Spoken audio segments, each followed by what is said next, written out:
நிரந்தர குரு சாநித்தியம் 18th ஸ்பீச்சை பற்றி சொல்லின்னு இருக்கோம். பாரதிய ஆத்தியாத்மிகத்தில் ரொம்ப கன்ஃபியூஷன் இருக்குது. அதை பற்றி தான் பேசின்னு இருக்கோம். அதை பற்றி விவரமாக நமக்கு புரிஞ்சுக்கல. எதை பற்றி ரொம்ப உயர்வாக சொல்கிறோம்? பாரதிய சம்ஸ்கிருதி அப்படின்னு பாரத தேசம் பிரபஞ்சத்துக்கே ஜெகத்குரு வைக்க போகிறது அப்படின்னு ரகரகமாக சொல்கிறோம். ஆனால் அப்படி வைக்கிறதுக்கு ஆதாரம் என்ன? அதை மறந்துட்டோம். குழந்தைய ஸ்கூலுக்கு அனுப்புகிறோம். குழந்தைய கார்த்தால 8 மணிக்கு ஸ்கூலுக்கு அனுப்பிச்சா சாயந்தரம் 4 மணிக்கு வரும். திடீர்னு மத்தியானம் வந்துட்டா என்ன இப்போயே வந்துட்டே அப்படின்னு கேட்போம். அதேமாரி கடைக்கு போகிறவா கார்த்தால கடைக்கு போயிட்டு மத்தியானம் வந்து சாப்பிட்டுட்டு போயிடணும் கடைக்கு. ராத்திரி 7 மணிக்கோ 8 மணிக்கோ வருவா. எதுக்கு இந்த உதாரணம் சொல்கிறேன்? நன்னா ஞாபகப்படுத்திக்கோ. ஆத்தியாத்மிகம் அவ்வளோ கஷ்டமானது இல்லை. மறந்து போய் நம்ம கஷ்டத்தை அனுபவிக்கிறோம். ஸ்கூலில் சேர்ந்ததுக்கு முதல்ல அன்னன்னைக்கு நடத்துகிற பாடத்தை படிச்சுட்டா எக்ஸாம் டைம் வரும்போது தனியாக படிக்க வேண்டிய அவசியம் இருக்காது. நான் எம்எஸ்சி படிக்கிற நாளில் எக்ஸாம் எழுதிட்டு நைட்டு செகண்ட் ஷோ சினிமா போயிருக்கேன். நெக்ஸ்ட் டே கார்த்தால எக்ஸாமுக்கு போவேன். கண்டினியூஸாக படிச்சுட்டா எக்ஸாம் அன்னைக்குன்னு தனியாக படிக்கணும்னு தேவையில்லை. நம்ம அன்னன்னைக்கு பாடத்தை படிக்கலை அப்படின்னா எக்ஸாம் நேரம் வந்துட்டா டென்ஷன். என்ன படிக்கணும்னு தெரியாது. அவசரத்தில் படித்தா மனசில் பதியாது. ஒரு டாபிக் படிக்கும்போது இன்னொரு டாபிக் நினைவுக்கு வரும். இதெல்லாம் நடக்கும். காலேஜில் என்ன படிக்கணும், என்னென்ன சப்ஜெக்டு, என்னென்ன சிலபஸ்ஸு எல்லாம் தெரியும். ஒருவேளை கிளாஸில் பாடம் சொல்லித்தரல அப்படின்னா நம்ம பாடம் படிக்கணும்னு ஒரு தீவிரமான இது இருந்ததுன்னா, ஆர்வம் இருந்தால் எங்கே சொல்லித்தராளோ அங்கே பணத்தை நிறையா கட்டி போய் படிப்போம். அப்போ அந்த இடத்துல பாடம் சொல்லித்தரும்போது நம்ம அவர் சொல்லித்தரத மௌனமாக கேட்போம். நீ எவ்வளோக்கு எவ்வளோ ஆழ்ந்த மௌனமாக கேட்குறியோ அப்போ நன்னா புரியும். காலேஜில் பாடம் சொல்லித்தரும்போது நீ மனசை அங்கேயும் இங்கேயும் அலைய விட்டு கவனிக்காமல் இருப்ப. அதாவது இது பண்ணலாமா, அது பண்ணலாமா, இது சரியா, அது தப்பா, இல்லை இந்த பையன் லெஃப்ட் ஹேண்டில் எழுதுகிறானே, லெஃப்ட் ஹேண்ட் ரைட்டா, அதாவது வேண்டாத இந்த குப்பையெல்லாம் ஓடும் மனசில். சரஸ்வதி ஏதாவது கோவிச்சுப்பாளா, எல்லாம் இதெல்லாம் உனக்கு தோணும். அதாவது நம்ம எப்போதுமே கர்மகாண்டத்தில் ரொம்ப முக்கியத்துவம் கொடுக்குறோம். அதாவது காயத்ரி 5 மாலை ஜபம் பண்ணணும் அப்படின்னா மாலை எப்போ ஆகும்? படப்படன்னு மாலையை திருப்புவோம். ஆனால் ஒவ்வொரு மாலை பண்ணி ஒவ்வொரு ஜபம் பண்ணும்போது எங்கிட்ட என்ன மாறுதல் வருது அப்படின்னு கவனிக்கிறதுக்கு மறந்துடுறோம். மாலையை ஜபம் பண்ணி அவசரமாக ஜபம் பண்ணிவிட்டு எங்கே போனோம்? அதை உச்சாரணம் பண்ணும்போது கவனி. இங்கே தான் இருக்க போகிறோம். நம்ம இந்த இடத்துல தான் தப்பு பண்ணுறோம். நம்ம செய்கிற வேலையில் ஒரு ஈடுபாடு இல்லை. அதில் ஒரு ருச்சி ஏற்படுத்திக்கலை. ருச்சியை தெரிஞ்சுக்கணும். சின்ன குழந்தை இருக்குது, அது 5 வயசு வரைக்கும் பருப்பு சாதம், காய் அப்படி தான் சாப்பிடும். காரம்லாம் சாப்பிடாது. அந்த குழந்தைக்கு முதல்ல காரத்தை பழக்கம் பண்ணுவோம். அது கத்தும், சாப்பிடாது, துப்பும். கொஞ்சம் கொஞ்சமாக நீ பழக்கம் பண்ணினோடனே அது காரம் சாப்பிட ஆரம்பிக்கும்.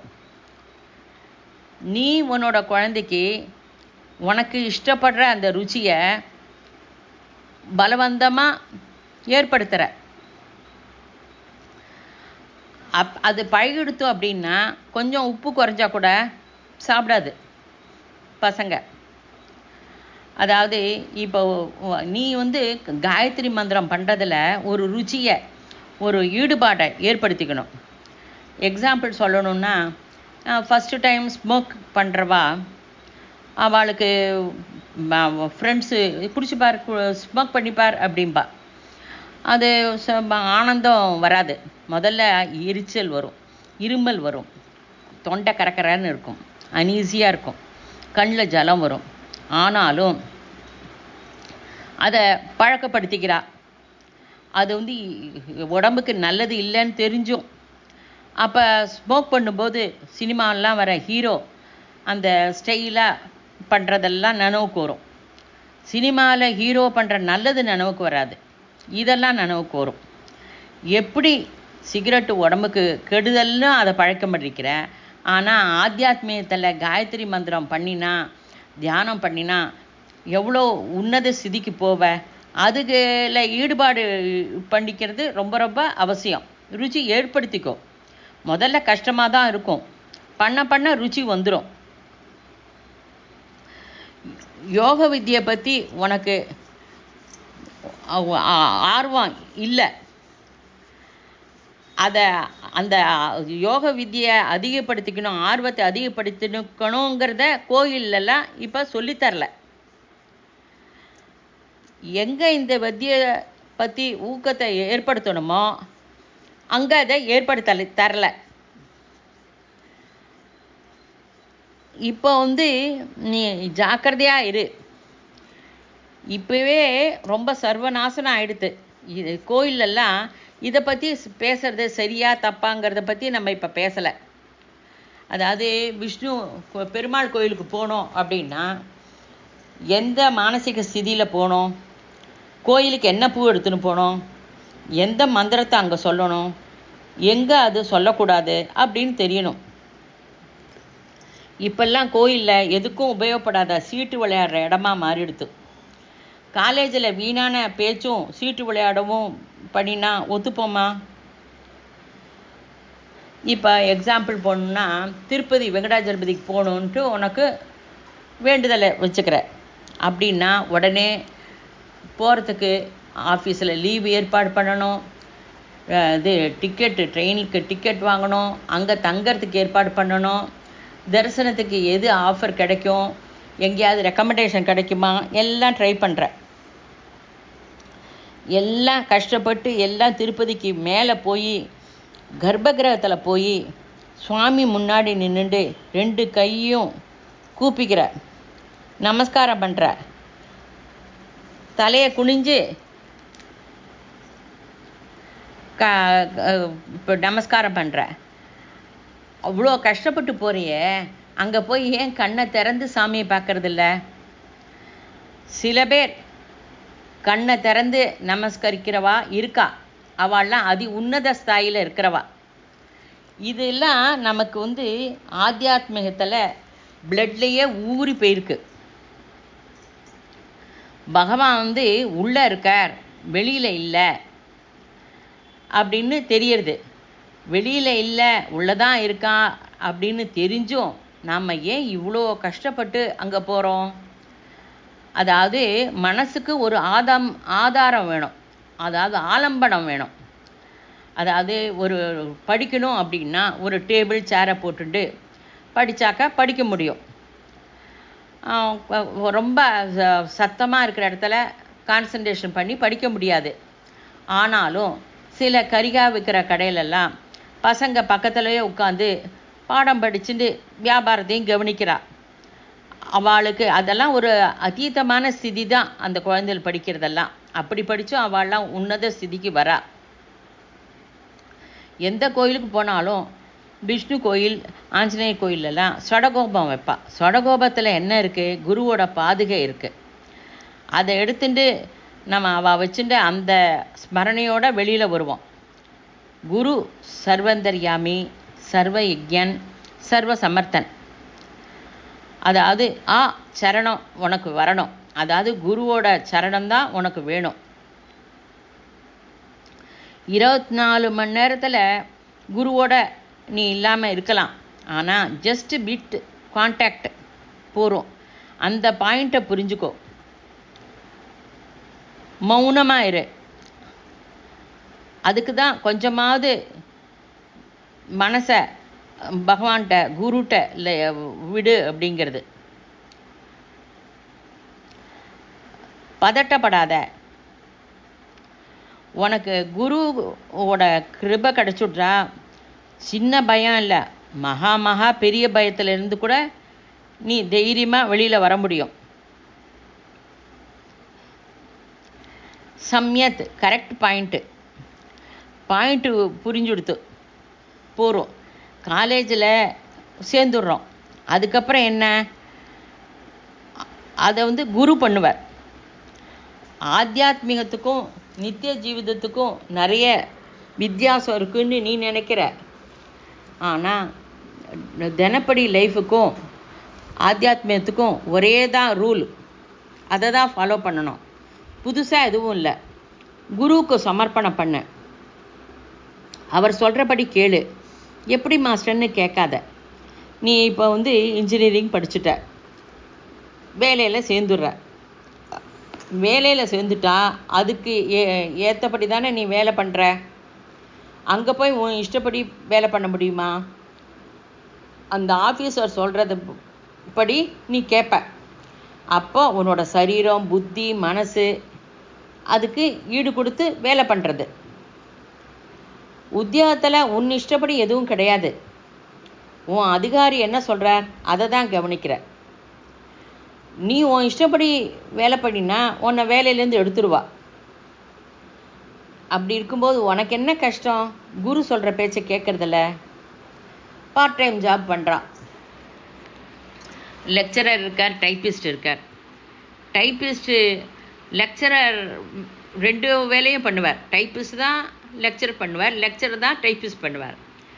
டைப்பிஸ்ட்டு லெக்சர் பண்ணுற டயத்தில் டைப் பண்ணினா ஒத்துப்பாளா?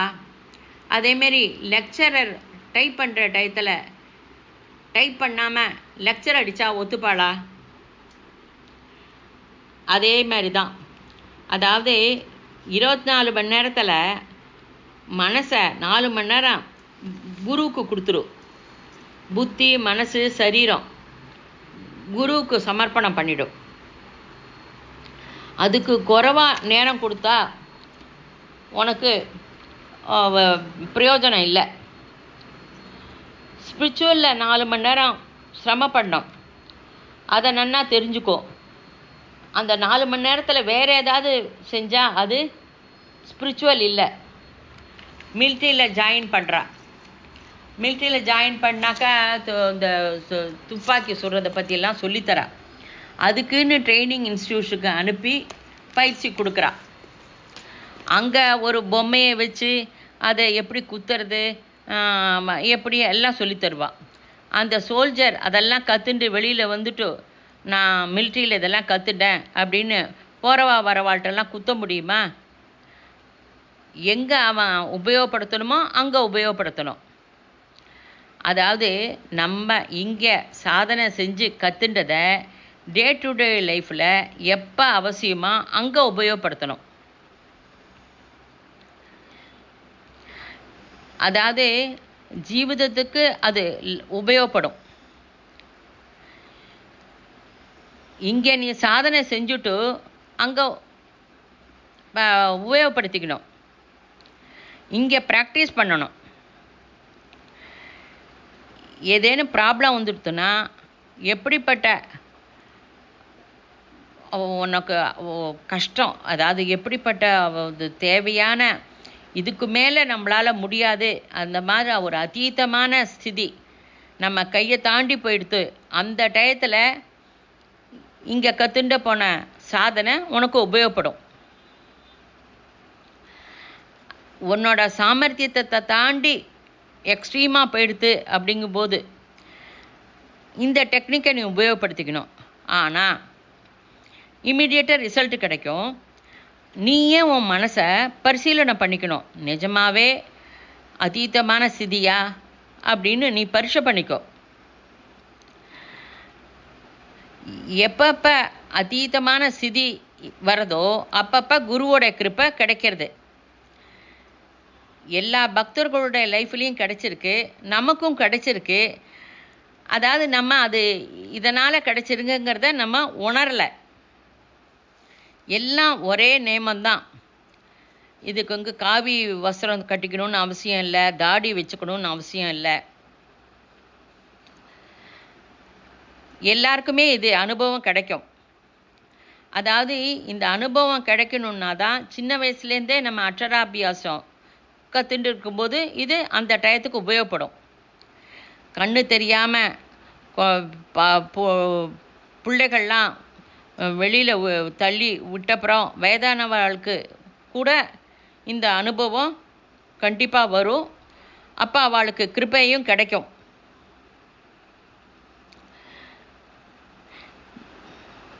அது சிறு வயது மூலமாக அந்த அக்ஷரமானது நாசனம் இல்லாதது, அழிவு இல்லாதது, ஓம் நமச்சிவாயா அப்படிங்கிற அந்த மந்திரம் அதை மறந்துட்டோம். கோவிலெல்லாம் என்ன சக்தி பெறணும்னு இருக்கோ அந்த சக்தியை இப்போ இங்கே நம்ம பெற வேண்டும். அந்த சக்தி கிடைக்கணும். அந்த சக்தி எந்த சக்தி நம்மளை நடத்துகிறதோ அந்த சக்தியை இங்கே கிடைச்சி கோயிலெல்லாம் கொண்டு போய் சேர்க்கணும். கோயிலில் எந்த சக்தி இருக்கணுமோ அந்த சக்தி இப்போ தேவாலயத்தில் இல்லை. அது கண்டிப்பாக இல்லை. அந்த சக்தியை நீ இங்கே அடைஞ்சு அந்த சக்தியை நீ கோயிலுக்கு கொண்டு போய் சேர்க்கணும். தேவாலயம் தீர்த்த க்ஷேத்திரம் ஆகணும். ரொம்ப கேர்ஃபுல்லாக புரிஞ்சுக்கோ. உனக்கு ரொம்ப பெரிய பொறுப்பு தரப்படுறது. தீர்த்த க்ஷேத்திரத்தில் ரிஷிகளோட தபசக்தி இந்த க்ஷணம் இந்த காலத்தில் ஒவ்வொரு மனுஷாளுக்கும் தட்டி தரப்படுறது. எப்படி தெரியும் மாஸ்டர் அப்படின்னா, எல்லாரோட பக்தர்களுடைய ஜீவிதத்துலேயும் நீ பார்க்கலாம். பக்தர்கள் குடும்பத்தில் ரொம்ப ரொம்ப தீவிரமான கஷ்டம் இருக்கும். அது நிதர்சனம். அந்த மாதிரி ஒரு கஷ்டமான கிரைசிஸ் வரும்போது கிருபை கிடைக்கும். எப்படிப்பட்ட கிரைசிஸ் வந்தாலும் சரியாயிடும். நம்மளை யாரும் காப்பாற்றலை, நம்மளை யாரும் ரட்சிக்கலை, என் லைஃப் ரொம்ப இருட்டாக இருக்குது அப்படின்னு ஒரு ஃபீலிங் உனக்கு வந்துட்டா நீ கரெக்டு லிங்கில் இருக்க.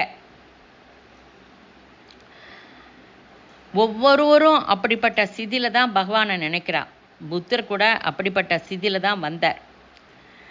இந்த மாதிரி கஷ்டம் டே டு டே லைஃப்பில் எல்லாருக்கும் வருது. அதை நம்ம நினைவுபடுத்திக்கிறதில்ல. அதாவது வயசானவர் வரார், ரொம்ப சிரமப்பட்டு நடந்து வரார், அந்த முதுமை நமக்கு வரும்னு நினைக்கல. ரொம்ப சிரமப்பட்டு வியாதியால் அவஸ்தைப்படுறா, அந்த வியாதி ஸ்திதி நமக்கும் வரும்னு நினைக்கல. அது டெட் பாடி போகிறது. நாம் கூட ஒரு நாள் இந்த உலகத்தை விட்டு போவோம் அப்படிங்கிற எண்ணம் வரல. நம்ம இதை எல்லாத்தையுமே ரொம்ப சிம்பிளாக சாதாரணமாக எடுத்துக்கிறோம். தாமரையில் தண்ணீர் போல். நிஜமாகவே நம்ம தான் ரொம்ப பெரிய யோகி. பயப்பட வேண்டிய இடத்துல பயப்படவே மாட்டோம். சாவுன்னா எப்படி இருக்கணும்? நாம் 4 நாள் முன்னாடி ஒருத்தரை பார்த்தேன். அவர் சொன்னார், மரணத்தை கூட மரண உற்சவமாக கொண்டாடணும் அப்படிங்கிறார். அந்த உயர்வான ஸ்தாய்க்கு அவர் போயிருக்கார். இதெல்லாம் உனக்கு எதுக்கு சொல்கிறேன் புரியுறதா? உன் லைஃபுக்கு எதுவுமே கேரண்டி இல்லை. அந்த கேரண்டி இல்லாத அந்த வாழ்வுக்கு நீ எவ்வளோ பிளான் போடுற? பேரனுக்கு இன்ஜினியரிங், பேத்திக்கு டாக்டர், இதெல்லாம் படிக்கணும் அப்படின்னு. அப்புறம் ஒருத்தருக்கு ஒருத்தர் ஆர்குமெண்ட் வேற. இதெல்லாம் என்ன செய்யணும்னு பகவானுக்கு தெரியணும். யார் டாக்டர், யார் இன்ஜினியர்னு. ஒரு க்ஷணம் இந்த சமயத்தை நீ நினைவுபடுத்திக்கோ. அப்போ உன்னோட பதட்டத்தை நிறுத்து. நீ மௌனமாக இருந்தால் தான் நிற்கும். அப்போ தான் குரு வருவார்.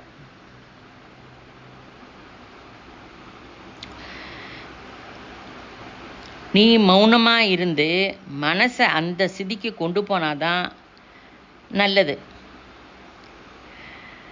அந்த ஸ்திதிக்கு போயிட்டா என்னோட பாத்தியதை என்ன ஆகும்? குடும்பம் என்ன ஆகும்? எதுவுமே ஆகாது. எல்லாம் நன்னா நடக்கும்.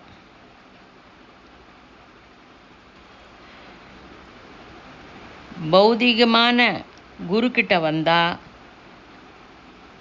போகிறோம். அந்த பௌதிகமான குரு அபௌதிகமான குருத்துவம் அடையிறதுக்கு உன்னை அழைச்சிட்டு போகிறார்.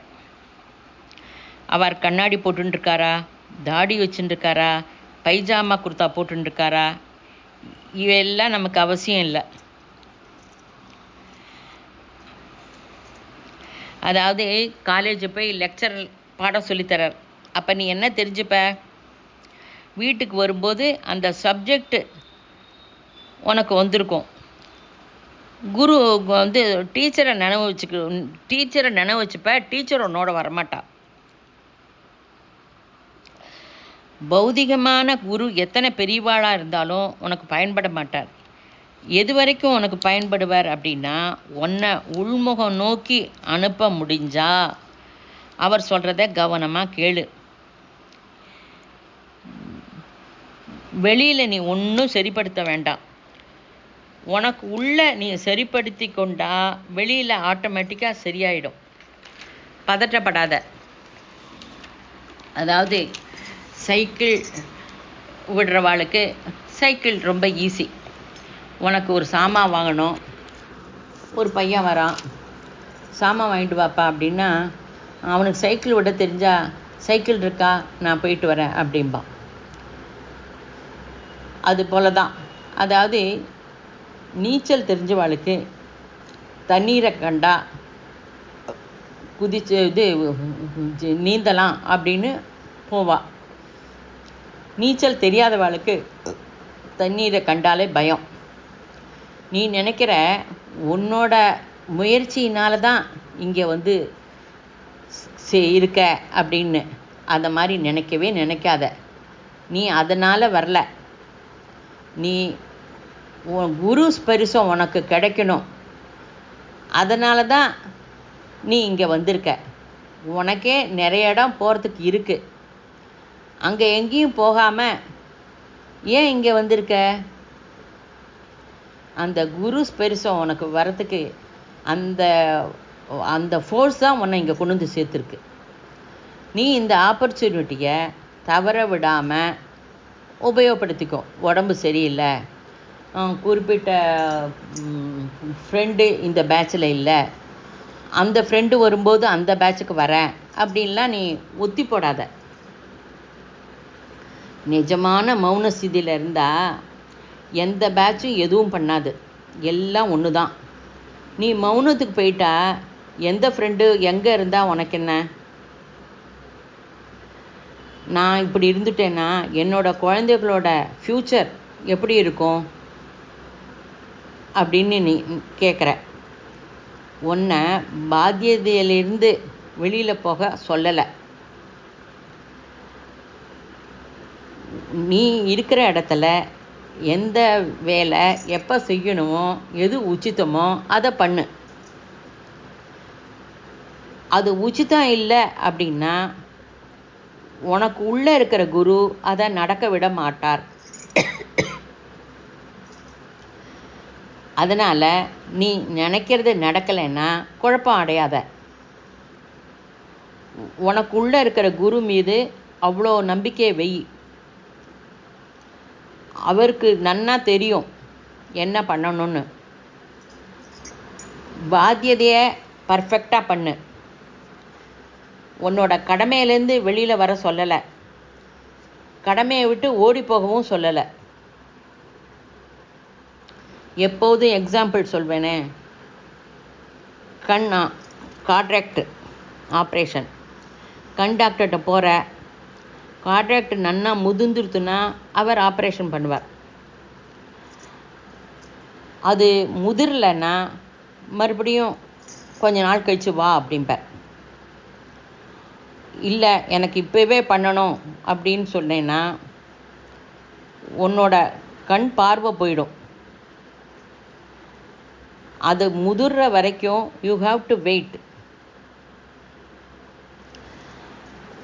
அப்போ தான் நீயும் சந்தோஷமாக இருப்ப, டாக்டரும் சந்தோஷமாக இருப்ப.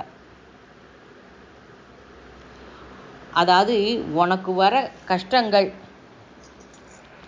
எல்லாம் என்ன தோன்றதோ அதெல்லாம்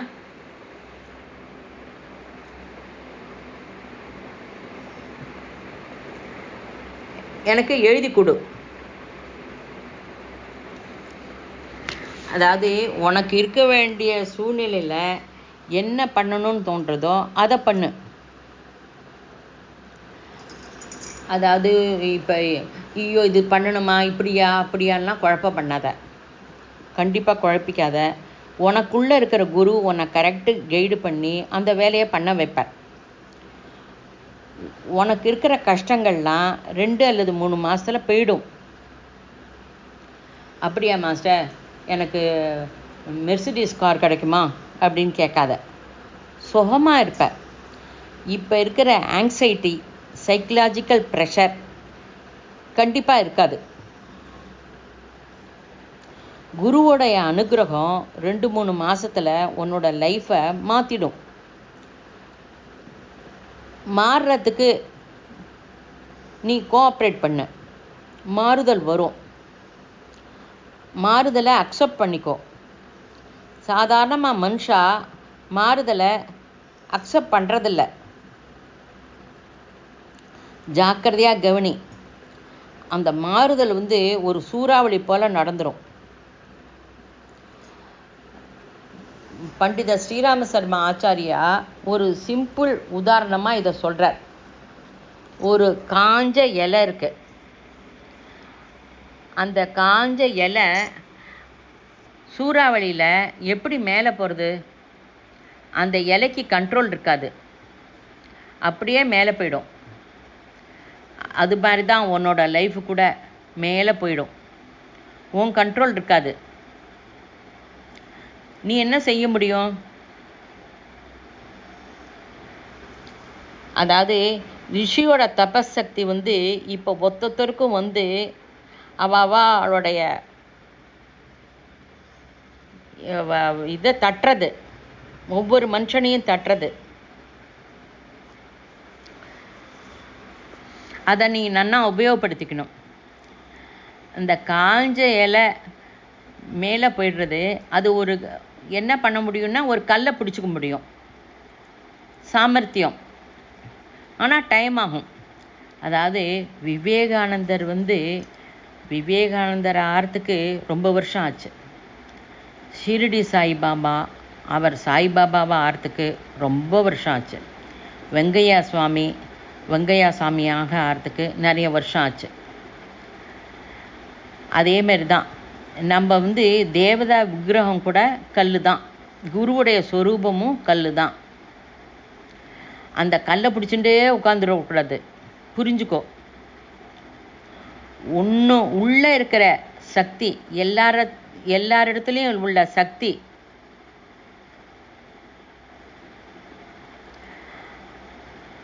அந்த சக்தியை குரு தரார். அந்த சக்தியை டச் செய்யணும்.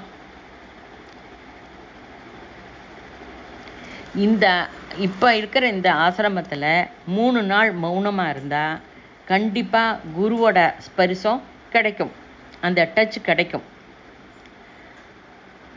2-3 மணி நேரம் மௌனமாகவே இருக்கும்போது தாகம் ஏற்படுறது. இப்போ தாகம், தண்ணி குடிக்கணும் அப்படின்னு சொன்ன உடனே எல்லாருக்குமே தண்ணி குடிக்கணுங்கிற ஒரு எண்ணம் ஏற்படுது.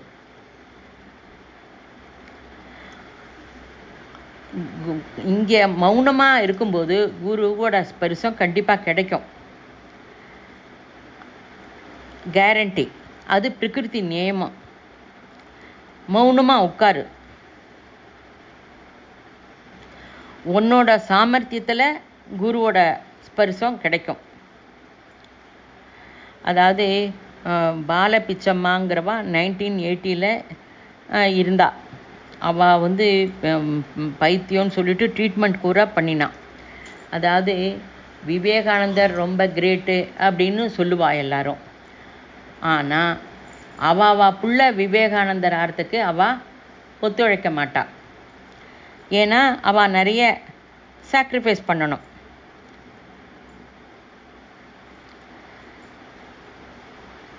நீ கல்லை பிடிச்சுட்டு இருக்கிறதுனா கல் கோரிக்கைக்கே முக்கியத்துவம் தர.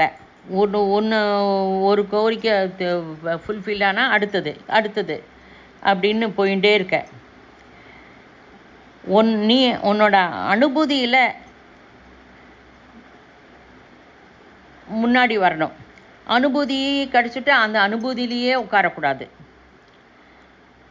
அந்த அனுபூதி அது அடுத்தது அந்த முன்னேற்ற பாதையில் போகணும். அதுக்கே முக்கியத்துவம் கொடுத்துன்னு இருக்கக்கூடாது. எப்போதும் பிரச்சனையிலேருந்து ஓடி போகக்கூடாது. பிரச்சனையிலேயே மூழ்கிடக்கூடாது. பிரச்சனை வேணுங்கிறது ஆசையும் படாத. அதாவது ஆவ் பேல் முஜே மார் அப்படின்னு சொல்லுவா. நம்ம நிமித்தம் மாத்திரம்தான்.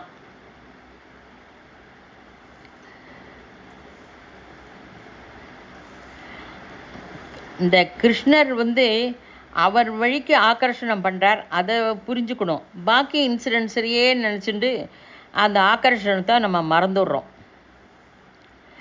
செட்டிலிட்டியை பிடிச்சிக்கோ.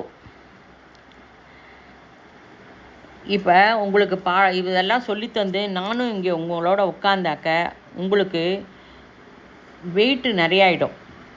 உங்களுக்கு தாங்கிக்க முடியாது, தலைவலி வந்துடும். பழகிட்டா ஓகே. உங்கள் ஒத்தொத்தர் நெத்தியிலையும் தலையிலையும் நிறைய டன் பலு உள்ள காற்றை சுமக்கிறோம். அது நமக்கு தெரியாது, அது சுமந்துன்னு இருக்கோம். பழகிடுத்து. அதே மாதிரி குரு அனுகிரகத்துக்கு பழகிடும். அனுபூதிக்கு ட்ரை பண்ணு, ஆனால் அந்த அனுபூதி பின்னாடியே ஓடி போகாத. ஒரு தடவை கிளிக் ஆகிடுத்துன்னா போகிறோம். அதுக்கு பின்னாடி பாத்தியதை என்னுடையது.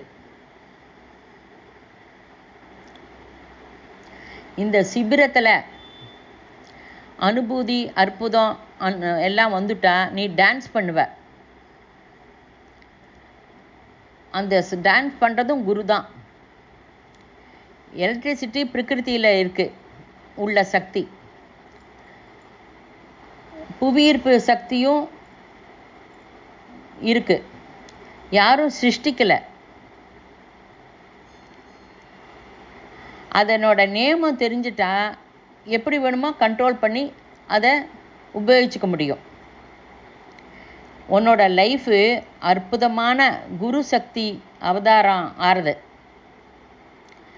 அந்த டச்சு உனக்கு கிடைச்சிட்டா போகிறோம். அதன் மூலம் வர வைப்ரேஷன் உனக்கு தெரியாமலே உனக்கு மாறுதலை கொண்டு வந்துடும். நேமம் தெரியணும்.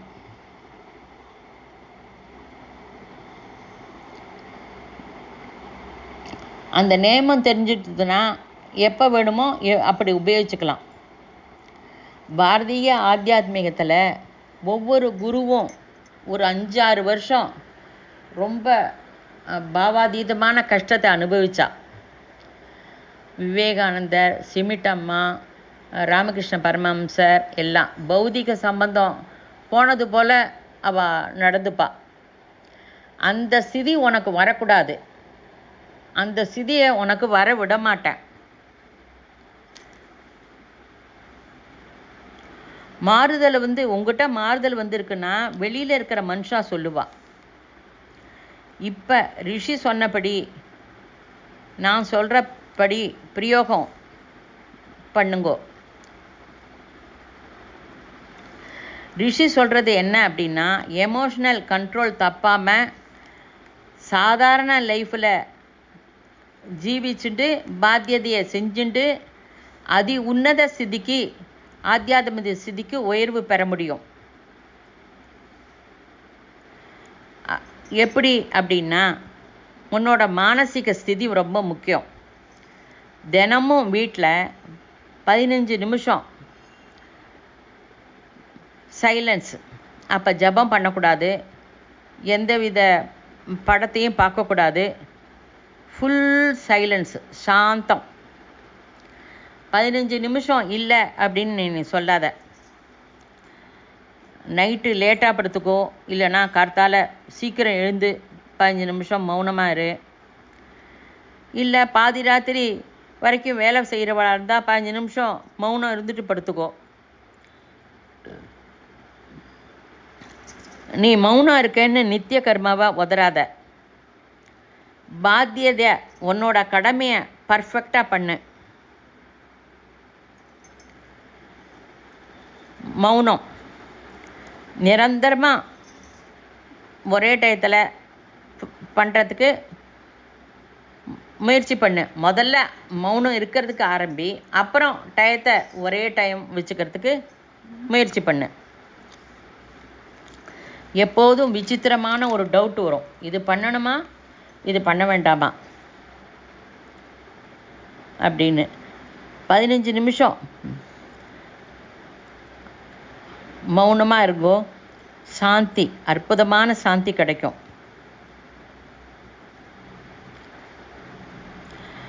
மாஸ்டர் இன்னைக்கு பண்ணணுமா நாளைக்கு பண்ணுமா என்னை கேட்காத.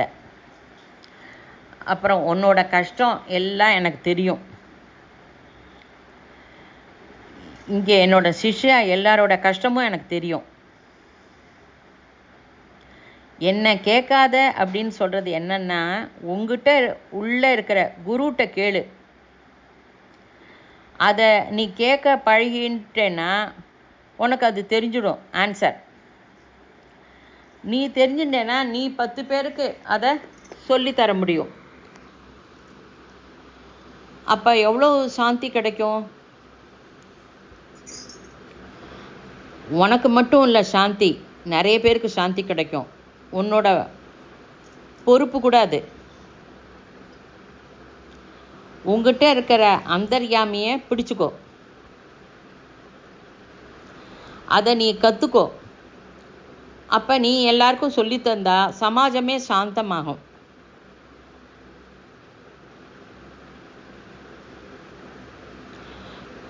உனக்கு இதெல்லாம் சொல்லித்தரணும்னு எனக்கு 2 வருஷமாகவே மனசில் இருக்குது. அதை எப்படி சொல்லித்தருது அப்படிங்கிறது யோஜனை பண்ணிகிட்டு இருந்தேன். சப்ஜெக்ட் வைஸு நிறைய தெரிஞ்சுக்கலைனாலும் ஃபஸ்ட்டு பேட்சுக்கு நிறைய மார்க்கு கிடச்சிரும். உன்னை எந்த அளவுக்கு முன்னேற்ற பாதையில் கொண்டு போகணுன்னு தெரியறது. தனிப்பட்டவா ஒருத்தர் அவா ஸ்தாயி பற்றி அவளை எப்படி அழைச்சிட்டு போகணும், எவ்வளோ சீக்கிரம் அழைச்சிட்டு போகணும் எல்லாம் தெரியறது. அவசரப்படுறேன் நான். ஸ்பிரிச்சுவல் லைஃப்பில் முதல்ல இப்போ பிரவேசம் ஆச்சு அவசரம். இது வரைக்கும் இந்த மாதிரி அவசரம் கிடையாது. அது அந்த அவசரங்கிற பேச்சுக்கே கிடையாது. இப்போ இல்லைன்னா அப்புறம் கிடைக்கும். மௌனமாக இரு, 5 ஜென்மம் மௌனமாக இரு, 10 ஜென்மம் மௌனமாக இரு, அப்புறம் பார்க்கலாம் அப்படின்னு சொல்லுவாள். பூர்வ காலத்தில் அப்படி தான் இருந்தது. இப்போ இருக்கிற ரிஷியோட திருஷ்டிகோணம் மாறிடுது. இப்போ இருக்கிறது மாதிரி எப்பவும் வரல. கம்பேர் பண்ண முடியாது.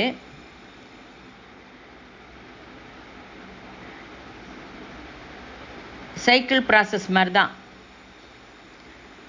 திருஷ்டிகோணம் மாறினதுனால ஸ்பைரல் மூமெண்ட் போல் பிந்து எல்லாம் பக்கத்துலேயே இருந்தாலும் அந்த பிந்து இருக்கிற ஸ்தாயி வேறு வேறு. அதில் டிஃப்ரென்ஸ் இருக்குது. இது வரைக்கும் பிருத்திவி பிரளயத்துக்கு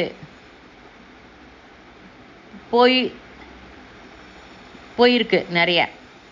இப்போ பிரளயத்துக்கு போக இருந்தாலும் நம்ம எல்லாரோட சாதனை இல்லாத அந்த அந்த அது அந்த கட்டத்துலேருந்து தப்பிச்சிடும்.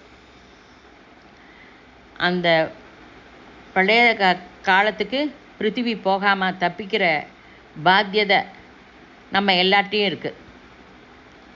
கேரண்டி அந்த யாரோ மூலம் இல்லை, உங்களால் தான் இருக்குது. நீங்கள் பண்ணுற சாதனையினால் அந்த பிரளயத்திலேருந்து பிருத்திவி தப்பிச்சுக்கிறது. அதாவது மிலிட்ரியில் இருக்கா, அங்கே வெளியிலேருந்து வந்து அடிக்கிறா. அப்போ மிலிட்ரிக்காரா திருப்பி அடிக்கிறதுனால தானே காப்பாற்ற முடியுது.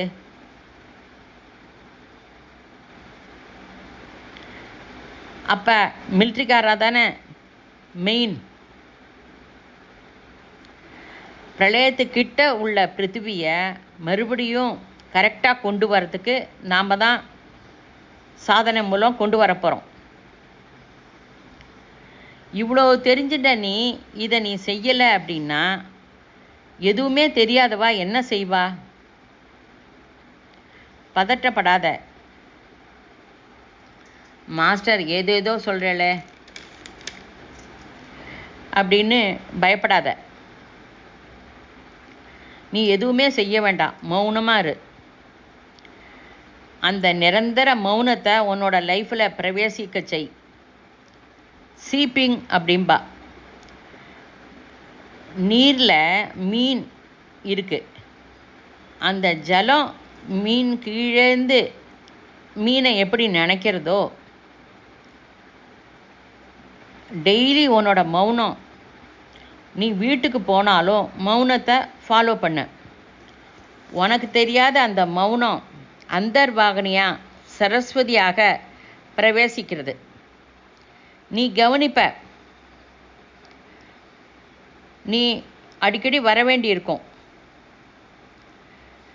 Nature will decide.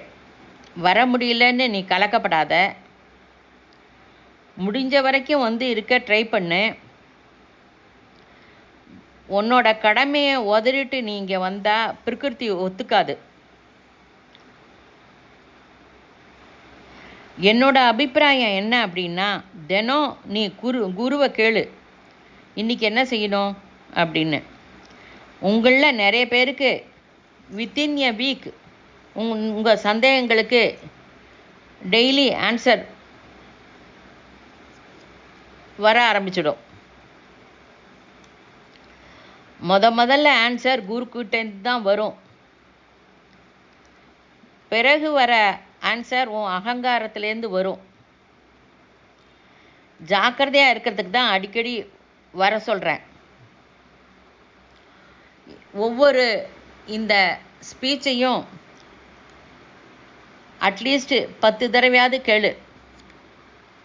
இந்த விஷயத்தை நன்னா புரிஞ்சுக்கணும், நான் வந்து முன்னேறணும் அப்படின்னு இருக்கிறவா கண்டிப்பாக கேளுங்கோ. 10 தடவைக்கு குறைவாக கேட்டால் புரியாது. கொஞ்சம் புரிகிற மாதிரி இருக்கும். இதில் பவிஷ்யத்தை பற்றி, ரிஷிகள் என்ன எதிர்பார்க்குறா அப்படிங்கிறத பற்றி, பிருத்திவியோட பரிஸ்திதி என்ன ஆகிறது, உன்னோட பரிஸ்திதி என்ன ஆக போகிறது எல்லாம் சொல்லியிருக்கு. நீ எப்படிப்பட்ட சூழ்நிலையை ஃபேஸ் பண்ணணும் அப்படின்னு சொல்லியிருக்கேன். ஒரு தடவை சொன்னதை 2வது தடவை சொல்கிறதில்ல. ஒவ்வொரு ஸ்பீச்சையும் கேர்ஃபுல்லாக கவனி. ஒரு பாயிண்ட்டு மிஸ் ஆகிடுதுன்னா இந்த லைஃப்பில் அந்த பாயிண்ட்டை யாரும் சொல்ல மாட்டா. மறுபடியும் சொல்கிறேன், இந்த ஸ்பீச்சை புரியுறதா புரியலையா அப்படிங்கிறத பற்றியே கிடையாது. ஒரு நாளைக்கு ஒரு 10 நாளைக்கு தினம் ஒரு தடவை கேட்டாக்க நன்னா புரியும். உன்னுள்ளே இருக்கிற குருக்கிட்ட போ. இந்த சந்தர்ப்பத்தை விட்டுட்டா மறுபடி உன்கிட்ட வராது. ஸ்பூன் ஃபீடிங் செய்கிற நிகழ்ச்சி நேரம் வராது. இந்த சூழ்நிலையில் நீ உன்னோட தனிப்பட்ட ப்ராப்ளம்ஸு சர்ச்சை பண்ணிக்கணும், பேசணும் அப்படின்னா, இவ்வளோ நேரம் சொன்னதை நீ புரிஞ்சுக்கல அப்படின்னு தான் அர்த்தம். உன் ப்ராப்ளம்ஸு எனக்கு தெரியும், அட்சரமாக தெரியும். எந்த காரணத்தினால ப்ராப்ளம்ஸ் வந்தது அதுவும் தெரியும். ஒரு ப்ராப்ளம் என்ன அப்படின்னா, அந்த ப்ராப்ளம் இல்லைன்னா நீங்கள் வந்திருக்க மாட்ட. அது அதிர்ஷ்டமா துரதிர்ஷ்டமா நீயே நிர்ணயம் பண்ணிக்கோ. லாஜிக். அப்படிப்பட்ட ப்ராப்ளம் உன்னை இங்கே அழைச்சின்னு வந்திருக்குன்னா நல்ல வழியிலே தான் அழைச்சின்னு வந்திருக்கு.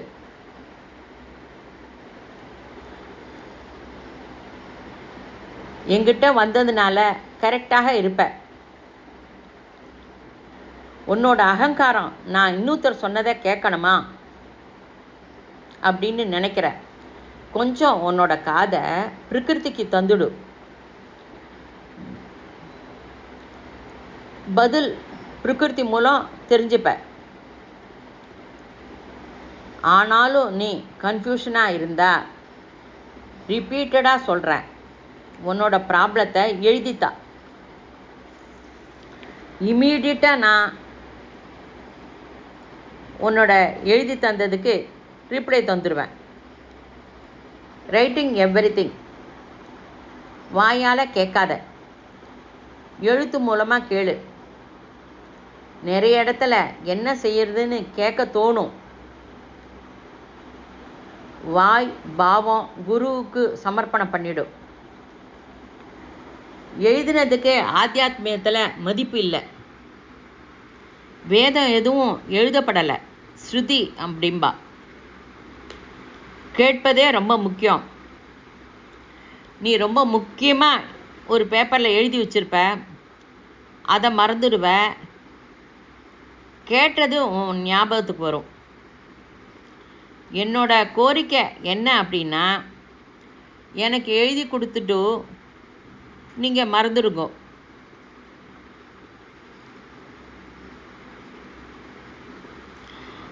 உன் ப்ராப்ளம்ஸுக்கு வாக்குரூபம் தராத.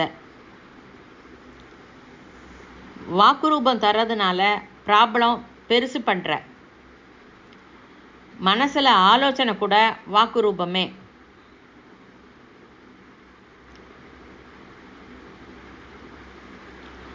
அதாவது உன்னோட ப்ராப்ளம்ஸை நீ எழுதி கொடுத்துட்டா அதை பற்றியே நீ நினைவிலேயே வச்சுக்காத, மறந்து போயிடு. அதாவது கேட்டது நினைவு இருக்கும். ஆத்தியாத்மியத்தில் ரகசியம் அதில் இருக்குது. வாக்கு மூலம் வரப்படாது. ஏதேன்னு ஹெல்த்து சரியில்லைன்னு உனக்கு தோணித்தா, முடியலையா, எழுது. அதற்கு உண்டான ஹோமியோபதி மருந்தை தரேன். லைட்டு வந்துடுத்து. லைட்டு வந்தும் இருட்டாக இருக்கே அப்படின்னு நீ நினைக்கிற. பௌதிக ஜகத்தில் சப்த ரிஷியோட சக்தி நன்னா இறங்கிடுத்து. உனக்கு அனுபூதியில் ரகரகமாக வந்து இருக்கு. அனுபூதி பின்னாடியே போகாத. ரிஷிகளோட சரளத்துவம் ரொம்ப சிம்பிளாக உன் லைஃப்பில் பிரவேசிக்கிறது. ராத்திரிக்கு ராத்திரி ஊரே மாறி போயிடுது. அப்படி இருக்கும்போது உன்னோட லைஃபு மாறாதா? உன்னுள்ள இருக்கிற அந்த குரு சக்திக்கு லொங்கி போயிடு, அப்படியே அடிமையாயிடு. அதையே எதையும் பூரா பிடிச்சிக்காத. அந்த சக்தியில் மூழ்கிடும். அந்த சக்தி பிரபாவத்தில் ஆனந்தம், பிரேமை எல்லாம் இருக்குது. நம்ம எல்லாரும் குருவோட சிஷ்யர்கள். ஒன்றையும் அறியாமல் ஆனந்தத்தில் அழுக வந்தால் அழு, வெக்கப்படாத. இந்த ஆத்தியாத்மிக சமுத்திரம், இந்த குருவோட ஸ்பரிசம், அதில் மறுபடியும் மறுபடியும் அது கிடைக்காது.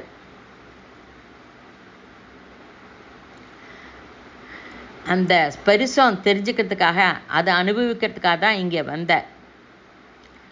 சரீரம் பாவனையை வெளிப்படுத்து. ஃப்ரீயாக இரு, ஆனந்தப்படு. இந்த அற்புதமான அவகாசத்துக்காக சந்தோஷப்படு.